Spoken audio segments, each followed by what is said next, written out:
రమేష్ రెడ్డి వచ్చేది సార్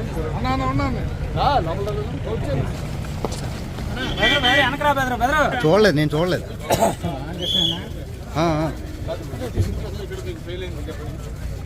ఇది ఎక్కడెక్కడి నుంచో చాలా దూరం నుంచి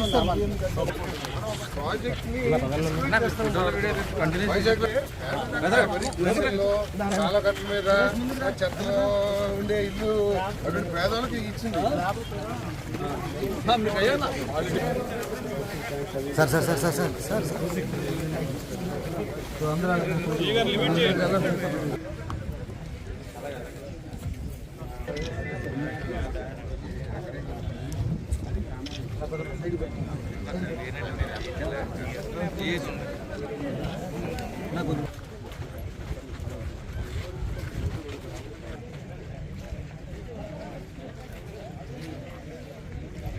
నా మాట అంతా వినబడాలి కదా.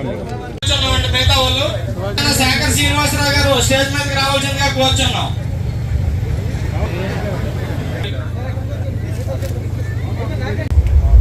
ఆనందపురం మండలంలో ఏదైతే ఎన్నో రోజులుగా ఎదురు చూస్తున్న ఒక ఇంపార్టెంట్ ప్రోగ్రాం.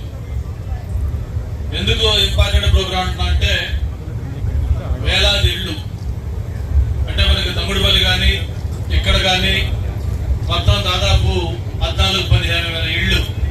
అంటే 15,000 ఇళ్ళు అంటే దాదాపు 50-60,000 మంది జనాభా ఉండే ప్రాంతం.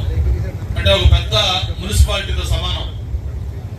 అన్ని వేల ఇళ్ళు నిర్మాణం గతంలో మొదలుపెట్టి మరి రకరకాల కారణాలతోటి ఇవన్నీ అసంతృప్తిగా ఉన్నాయి, అసంపూర్తిగా. మరి ఈరోజు మనకు ఒక డైనమిక్ మినిస్టర్, నాకు ప్రత్యేకించి బాగా ఆప్తులు, మేమిద్దరం కూడా గతంలో కంబైన్డ్ ఆంధ్రప్రదేశ్ లో కలిసి మంత్రివర్గంలో ఉన్నవాళ్ళం, మంత్రులుగా పనిచేసిన కలిసి. మరి పొలిటికల్ ఫ్యామిలీ, వాళ్ళ నాన్నగారు అయితే ఎప్పుడో మనం చిన్నప్పుడు ఉన్నప్పుడే మజిలీపట్నం ఎంపీగా చేశారు. అటువంటి పొలిటికల్ ఫ్యామిలీ, ప్రజల సమస్యల పట్ల పూర్తి అవగాహన ఉన్న వ్యక్తి. అటువంటి వ్యక్తి ఈరోజు ఈ కీలకమైన శాఖకి మంత్రిగా రావటం, మంత్రిగా వచ్చిన వెంటనే 4 సార్లు అడిగాడు అన్నట్టు ఇట్లా మన కాన్స్టిట్యూన్స్ లో ఈ హౌసెస్ ఒకసారి రిస్పెక్ట్ చేయాలి, అవన్నీ కూడా అసంపూర్తిగా ఉన్న వాటిని కంప్లీట్ చేసి పబ్లిక్ అర్థం చేస్తే బాగుంటాయి అంటే, మామూలుగా మనకి జనంలో ఒక అభిప్రాయం ఉంది, ఏదో జగనన్న కాలనీలు కాబట్టి ఏదో అరకొర దీంట్లో ఉన్నాయి, సరిగా ఇవి సూటబుల్ కావేమంటే ఒకటే అన్నారు అన్న. అంతా మన మైండ్ సెట్ పెట్టి ఉంటుంది. ఈ రోజుకి మనం పట్టణ ప్రాంతాల్లో చూస్తే మురికి వాడల్లో చిన్న చిన్న ఇంకా పాకల్లో నివసిస్తున్న వాళ్ళు ఉన్నారు. అటువంటి వాళ్ళకి ఏ విధంగా చూసుకున్నా ఇది బెటర్ గా ఉంటాయి. కాకపోతే ఇక్కడ ఏమి మనం ప్రాబ్లమ్స్ రెక్టిఫై చేద్దాం, మిగతా సంబంధించిన అసంపూర్తిగా ఉన్న పనులు కూడా కంప్లీట్ చేద్దాం అని చెప్పని మొత్తం డిపార్ట్మెంట్ అధికారులందరినీ పిలిచి ఈచ్ కాలనీ వైజ్ ఎన్ని ఇళ్లు శాంక్షన్ అయినాయి, ఎన్ని ఇళ్లు కంప్లీట్ చేశారు, ఎన్ని ఇంకా స్టార్ట్ చేయాల్సి ఉన్నాయి, ఆ కంప్లీట్ చేయాల్సిన ఏమేమి వర్కులు పెండింగ్ ఉన్నాయి, కరెంట్ సైడ్ ఏంటి, లేకపోతే మిగతా ఫెసిలిటీస్ ఏంటి, అలాగే కామన్ ఫెసిలిటీస్. ఒక 15,000 ఇళ్లు ఒక చోటకు వస్తే ఒక పెద్ద టౌన్షిప్ లాంటిది.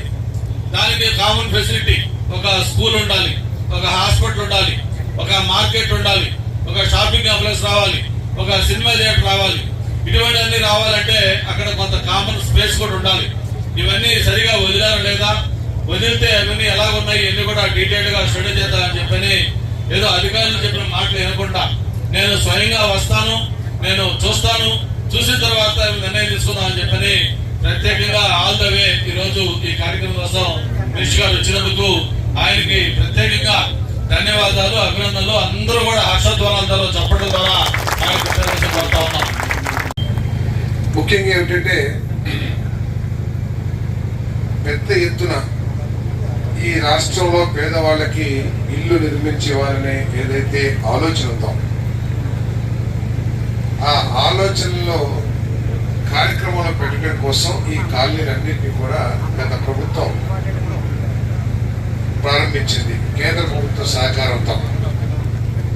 వాస్తవానికి ఈ కార్యక్రమం ప్రారంభమైంది 2014-19లో చంద్రబాబు నాయుడు గారు ముఖ్యమంత్రిగా ఉండగా ఆనాడు ప్రస్తుత ప్రధానమంత్రి గారు దాదాపు 20 లక్షల ఇల్లు శాంక్షన్ చేశారని చెప్పేసి మీ అందరికీ సవినయంగా మనం చేస్తున్నాం. కానీ గత ప్రభుత్వం యొక్క ఆలోచనలో ఉన్న తప్పిదాల మూలంగా కానివ్వండి, ఒక దూరదృష్టి లోపించడం మూలంగా కానివ్వండి, ఇల్లు కడుతున్నాము, ఇళ్లలో నివాసం ఉండాలంటే సౌకర్యాలు లేకపోతే నివాసం ఉండలేము అనే ఆలోచన లేకపోవడం కానివ్వండి, చంద్రబాబు నాయుడు గారి ప్రభుత్వంలో 2.5 లక్షల రూపాయలు ఎప్పుడు 14-19 అంటే 10 సంవత్సరాల క్రితం ఏదైతే యూనిట్ కాస్ట్ ఉందో ఒక ఇంటికి 2.5 లక్షల రూపాయలు ప్రతి పైసా రాష్ట్ర ప్రభుత్వం నుంచి ఖర్చు పెట్టి చంద్రబాబు నాయుడు గారు ఇల్లు కట్టిస్తే, తర్వాత వచ్చిన ప్రభుత్వం జగన్మోహన్ రెడ్డి గారి ప్రభుత్వం ఆ 2.5 లక్షల నుంచి 30,000కి తగ్గించేసుకునే రాష్ట్ర ప్రభుత్వ వాటాని మిగతా 1,50,000 రూపాయలు కేంద్ర ప్రభుత్వం నుంచి తీసుకుని దీన్ని ఇంత కొంచెం ఇబ్బందికరంగా ఈ కార్యక్రమాన్ని నిర్వహించాలని చెప్పేసి చెప్పక తప్పదని చెప్పేసి కూడా మీరు మనం చేస్తా ఉన్నారు. రోడ్లు పెద్ద సమస్య కనబడతలేదు, కానీ మరి విద్యుత్ సౌకర్యం ఏదైతే ఉందో అది కనీస అవసరం. ఎవరైనా సరే ఇక్కడికి రావాలంటే విద్యుత్ సౌకర్యం లేదే ఎవరు రాలేదు. అదేవిధంగా మరొకటి డ్రింకింగ్ వాటర్ స్కీమ్ కూడా ఉందని చెప్పేసి మీకు మనం చేస్తాం.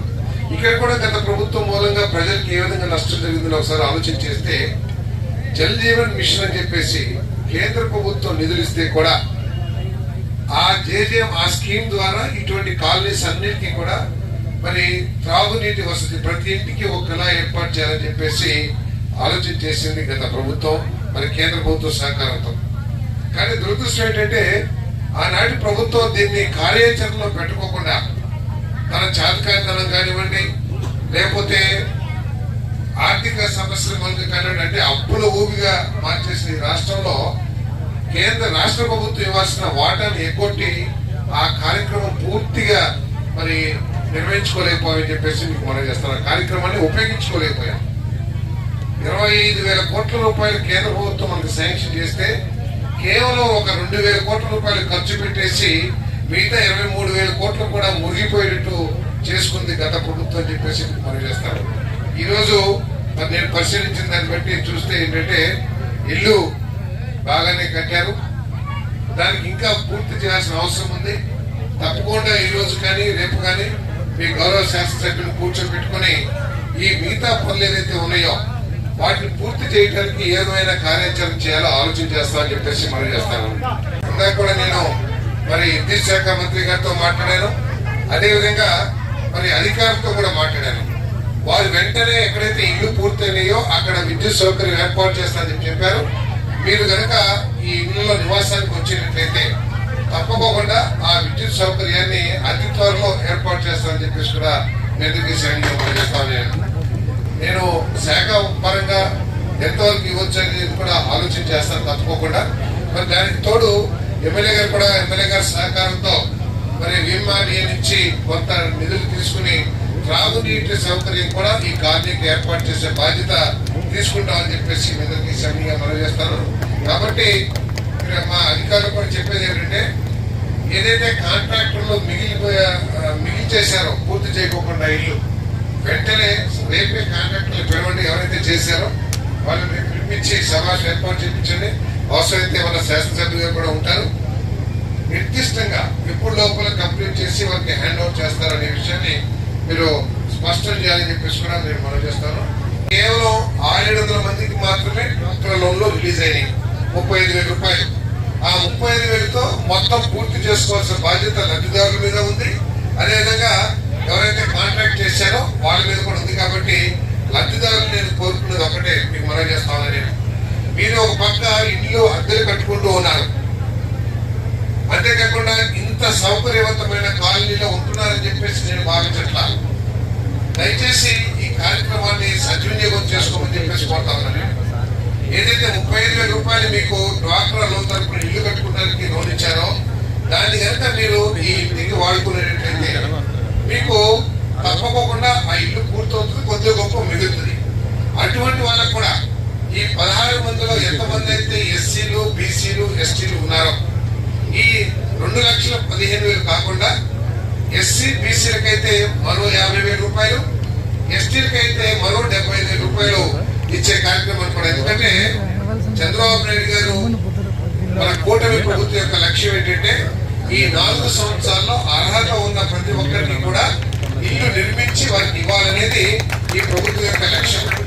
అంతేకాకుండా ఏదో ఇచ్చేసాము ప్రచారాల పాటలకి కాకుండా వారికి అందరికీ కూడా సౌకర్యవంతమైన ఇల్లు ఏర్పాటు చేయాలనే ఉద్దేశంతో మన ప్రభుత్వం గ్రామాల్లో అయితే 3 సెంట్లు, అదే అర్బన్ ఏరియాలో అయితే 2 సెంట్లు ఇచ్చే కార్యక్రమాన్ని కూడా చేయబోతున్నామని చెప్పేసి మనం చేస్తాను. నేను ముఖ్యమంత్రి గారు పెద్ద మనసుతో, గత ముఖ్యమంత్రి గారు చెప్పేవాడు ఇటువంటి మీటింగ్ ఉంటే నా ఎస్సీ, నా ఎస్టీ, నా బీసీ అని చెప్పేసి చెప్పేవాడు. గత ప్రభుత్వంలో చంద్రబాబు నాయుడు గారు ఇచ్చిన పథకాన్ని కూడా ఏది ఎస్సీ, ఎస్టీ, బీసీలకి ఏదైతే 50 ఇచ్చారో అది రద్దు చేశారు.